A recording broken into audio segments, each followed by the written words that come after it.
You're on a road trip and your EV tells you it's time to charge. No problem. You look ahead and see exactly what you're hoping for. Right off the highway is a brand new fast charging station. There are plenty of open chargers and it's easy to get to. And there's even a restaurant where you're thinking about stopping anyway. Perfect. Except your car has other ideas. Instead of sending you there, it tells you to stay on the highway for another 20 miles. Naturally, your first thought is, why? I mean, why not this one? Maybe you ignore the recommendation and you stop anyway. Or maybe you trust the car and keep driving. Either way, something interesting happens because a few minutes later, your navigation changes its mind. Now it's recommending a different charging station. At this point, it starts to feel like your car doesn't know what it's doing. But here's the surprising part. Your EV probably isn't making a mistake. It's solving a different problem than the one you think it is. One of the biggest challenges in modern cars has nothing to do with horsepower, battery size, or touchscreens. It's that our cars are increasingly making decisions on our behalf. They decide how much regenerative braking to use, when to cool or to warm the battery, and they decide how aggressively to protect the battery during charging. And on a road trip, they decide where they think you should stop. Most of us assume the car's asking a simple question: what's the best charger? But that's almost never the question the computer is actually trying to answer. Instead, it's trying to achieve a specific objective, and that changes everything. Imagine you asked 5 different people to plan the exact same road trip. One person wants to arrive as quickly as possible. Someone else would want the fewest charging stops. Then another person wants to stop for lunch at a favorite restaurant, while someone else wants to avoid arriving with less than 25% battery because they simply don't like cutting it that close. All 5 people could recommend completely different charging stops, and none of them would be wrong.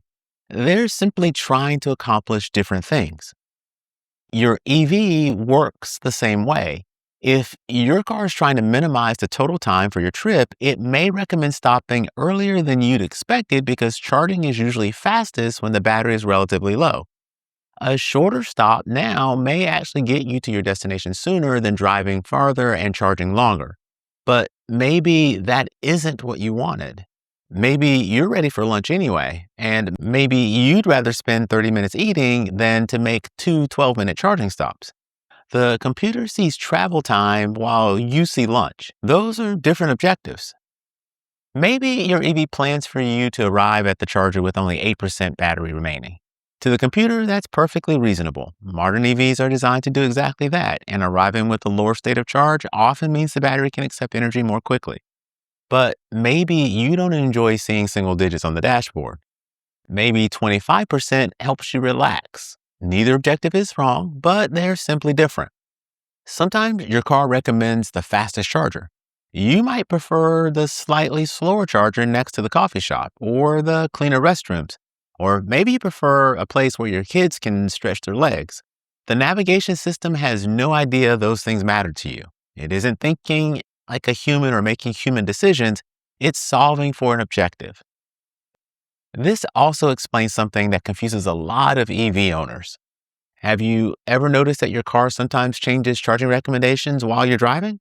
It feels indecisive, but think about what has changed since you started the trip. Traffic may have changed, your efficiency may have been better or worse than you expected.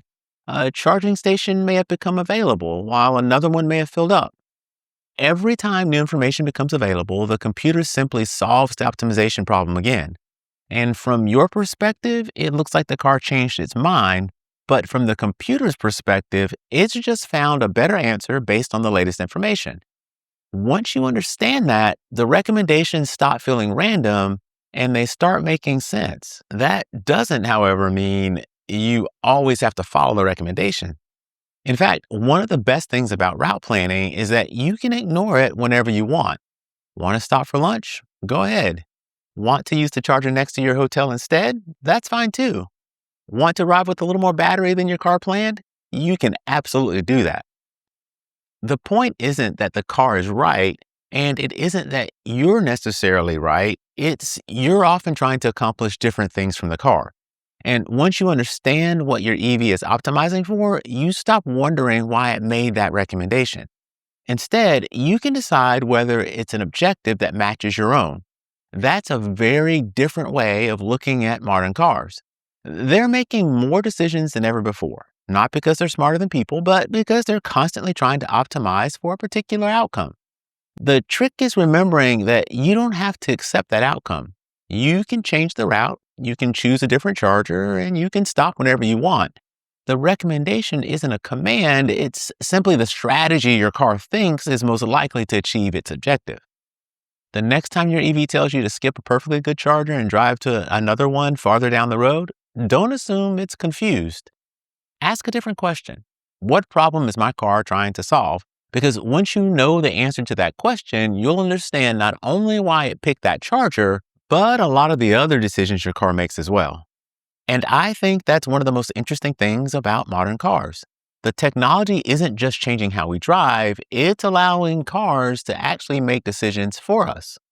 Understanding those decisions doesn't mean you have to agree with them, but it does mean you'll know when to follow them and when to make a different choice.